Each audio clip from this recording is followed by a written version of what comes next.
Well, hello, hello. It is good to see you again, and welcome back to Optimizing Your Financial World. I am your host and moderator, Ryan Ruff, and as always, we've got our star of the show. That's Mr. Mark Wade over at Echelon Family Office. He's going to be jumping aboard with us, and we're going to be unpacking a really great financial topic here today. And we were just talking here off camera. I mean, this is Mark's wheelhouse, and so boy, do we have a good one for you guys today. And that's that. That is that our conversation surrounding succession planning today. And let's face it, family conflicts, boy, can they wreak havoc on a family-run business, especially when it comes time to transfer ownership down to a younger generation. So today we're going to be diving into the idea of how a well-designed succession plan can really just reduce the risk overall and also help facilitate a transfer that leaves everyone in the family satisfied and smiling when the day is done. So with that being said, let's go ahead and get Mark out here and really set the scene on a great conversation. Mark, it's good to see you. How you doing this morning? Hey, Ryan, I'm doing great today. How about yourself? Oh, I'm good. I'm good. I'm excited about this one, Mark. I know I've had this one circled on the calendar with you for a bit because I know this is going to be a great conversation. Mark, let's just set the scene. Let's start high level, like we typically do for our audience. How important would you say succession planning is when there is a family business in the picture? Well, it's critical.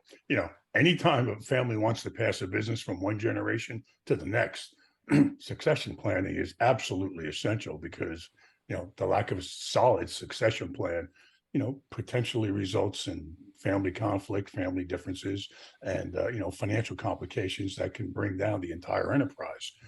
As well, and let's face it, I've seen this happen all too often, inflict some considerable damage on the wealth of the family members.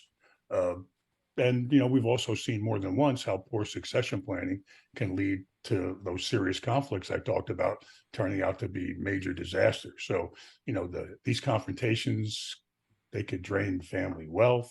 They can tend to cause, irreparable harm to the relationships inside the family. So, yeah, this succession planning is critical. Yeah, Mark. I mean, we've all heard of some of the horror stories, family dynamics, family, confrontation, really bringing down, like you said, could bring down the entire enterprise altogether. So, Mark, how would you say, can a family that owns a business, assess, first off, just assess whether there's a need for succession planning in the first place? Well, Ryan, you got to consider that truly effective succession planning results, not just in the technical successful transfer of a family business between the members, but also in the mitigation and hopefully the elimination of any family dissent because of the transfer. So, this type of planning, you actually should be thinking about, if you own a family run business, you need to think about succession planning because it's really critical, and the starting point of such a plan is deciding on, the future of the family business. Some questions family members, usually need to answer include, does it make sense to continue the family business? Is it smarter to maybe a strategic sale to an outside buyer? Are the potential inheritors of the family business, are they going to be up to the task of managing the company? And if not, what steps do you need to take to ensure that the business will continue to run, with continuity when you transfer? And then, of course, what's going to be the arrangement between the equity inheritors, right? Who works in the business, and maybe some of those who don't work in a business, maybe they've chosen not to be involved in the family business. What's that arrangement going to be like? So if the decision really is to keep the company in the family, and know a well designed family business succession plan is absolutely critical. I hear you loud and clear, Mark. And I mean, putting that first foot forward, that's always the hardest part, right? In developing a big plan like this. So, Mark, in your eyes, how should a family that owns a business start this process of creating that well designed, well executed succession plan? Hey, Ryan, the best succession plans we see are the flexible ones. All right. If a succession plan is not adaptable to whatever's going on in the family or in the economy or in the business, there's a problem there because unforeseen events, can prove ruinous to the transfer of one of these businesses. So at the same time, a well-designed plan uh, of the succession type, has to have some clear objectives and some very clear targets. what will happen? How will it happen? These things need to be clearly defined and clearly articulated.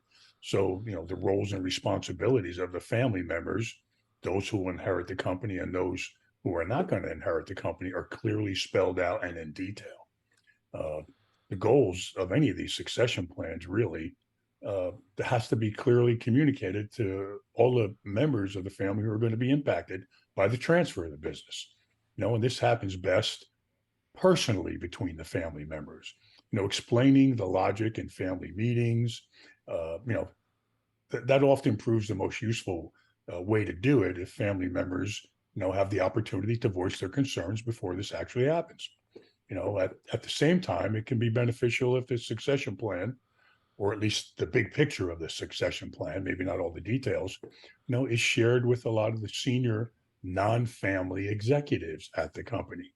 you know, but if you do this, oftentimes it tends to help the family deal with the possibility of losing some of these talented people, who could largely be responsible for the company's success down the road. So, Mark, you raised the issue earlier of just the family conflicts and how they can enter the picture. So, talk to us about how that well defined, well crafted succession plan can help avoid some of that fighting, really, among family members. Hey, Ryan, it's so critical because, most well-designed succession plans are really going to aim to foster family harmony. And what helps in that regard is transparency. Transparency is absolutely instrumental in helping to avoid serious family confrontations down the road.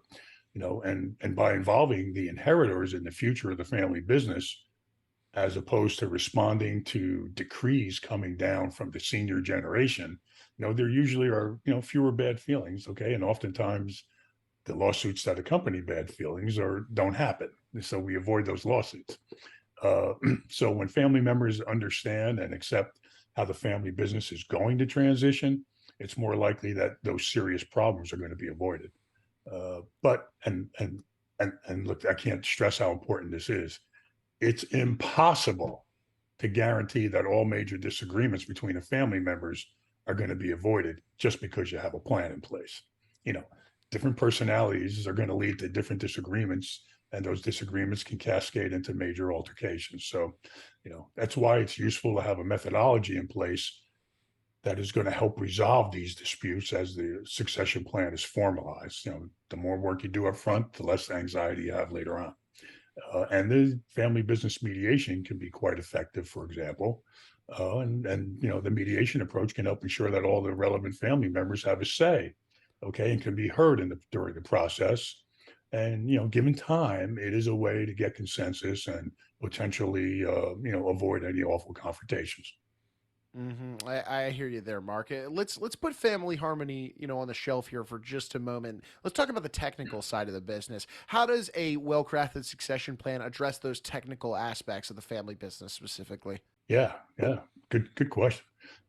That plan has got to ensure that any of the potential threats to the family business are mitigated to the greatest extent possible. And some of these threats can include things like taxes. So, when estate and transfer taxes are not properly addressed in the succession plan and the deceased owner's estate plan, the money owed could likely come out of the family business, and that can make it potentially difficult to maintain the business, let alone grow the company. So, the other thing is competency. The plan also has to take into account and address the capabilities of the inheriting family members.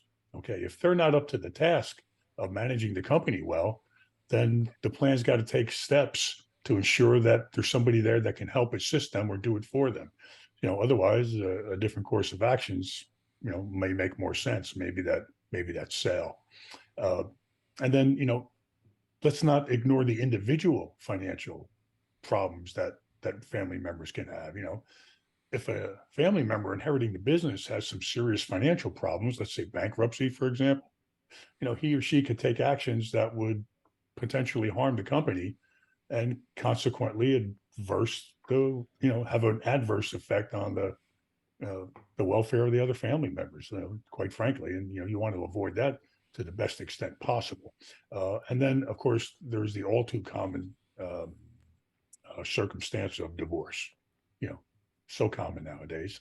But if the family succession plan fails to take into account the possibility that one of the inheritors may become divorced, there's the chance that the company can suffer, adversely by having to liquidate certain assets or the company itself to satisfy a divorce. So it has to take into Yeah. account at least those four items.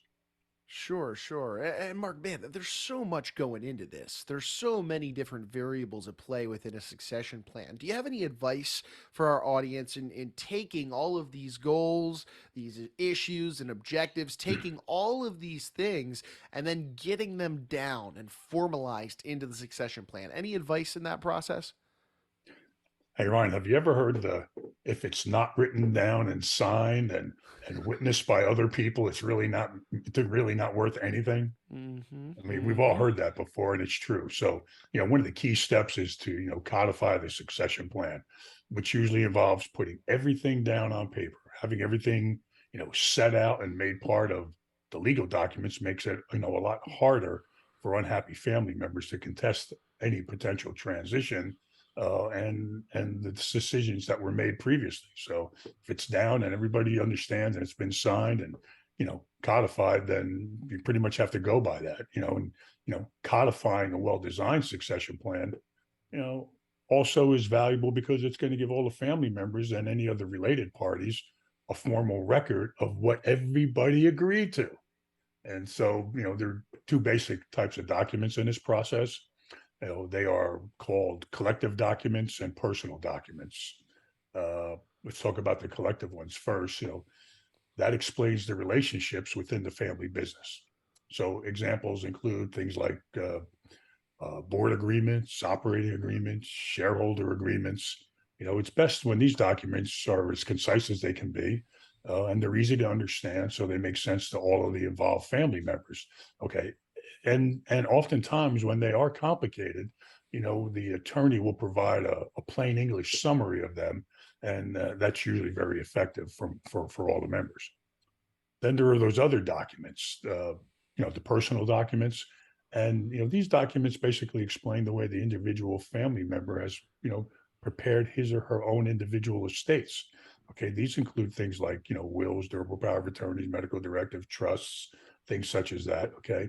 And it's the personal documents that transfer the ownership in the family enterprise to successor members of the inheritors. And so those personal documents are extremely important should the inheritor become unable to conduct his own financial affairs or passes away.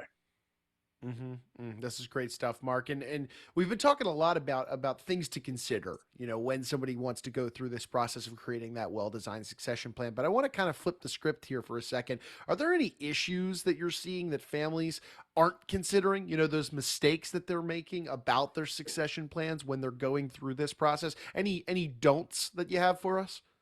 Well, Ryan, family business owners, they have to keep in mind that it's often one thing to have a great plan and to put a great plan in place, but it's another thing to make sure that that plan endures and that it's as current and as effective as possible, given all the changes in the individual families, in the business, and in the tax and legal environment that we live in. So, while legal structures such as trusts can guarantee the transfer of ownership of a family business between generations, the trust can't guarantee that the family members won't fight over the company still and fight about who's at the helm or running the company. So, for example, a disgruntled family member can always file a lawsuit. And even if that lawsuit doesn't prevail, the problems that can arise from that could cause tremendous family disharmony. Of course, of course. Mark, my kind of as we're bringing our conversation to a head, final question for you, really. We talk a lot on this show about making sure that your plans are up to date. Obviously circumstances change in our world. Tax laws change. So much is changing all the time. Are we saying the same thing here for succession plans? Do these also need to stay up to date over time? Most likely, yes, because a family should think about their succession planning more as an ongoing process than as a one-time event. When succession planning is inculcated into a family's thinking, the probability of the transfer going well is going to increase dramatically. For example, making succession planning a regular and recurring topic what might be on a family's agenda at, maybe family meetings, it's likely that many potential complications can get worked out before they turn into problems and before the actual ownership even transfers. So, yeah, having those plans be as current and as effective as possible is definitely the way to go. Mark, you have nearly 4 decades worth of experience in the financial services sector. You told me just moments before we got on the show today, this is really your wheelhouse. You're having a ton of conversations about succession planning every day with clients. If anybody out there in the audience is interested in talking to you and your team about a succession plan for maybe themselves, their business, so on and so forth, what would be the best way they could get in touch with you guys? Yes, thanks, Ryan. I really appreciate that. Working with small and medium market business owners and entrepreneurs is really our wheelhouse. And helping them coordinate their personal and business, financial and legal affairs, it's really what we shine at.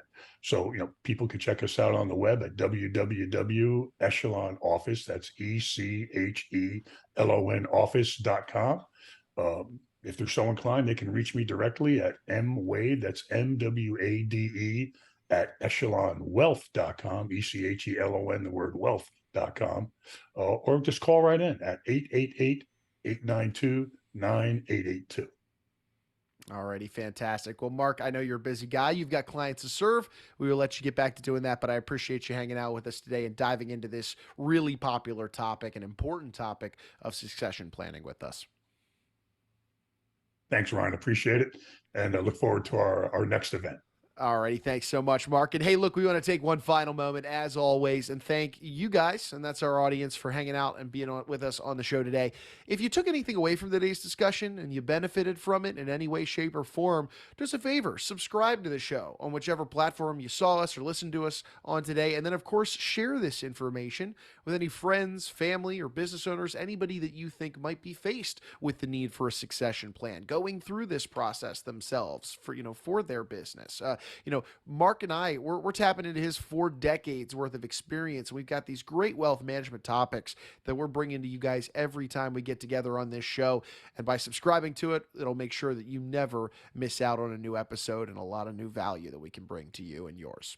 So for Mark, I'm your host, Ryan, and it was great hanging out with you guys today, but we appreciate you being a part of us on optimizing your financial world.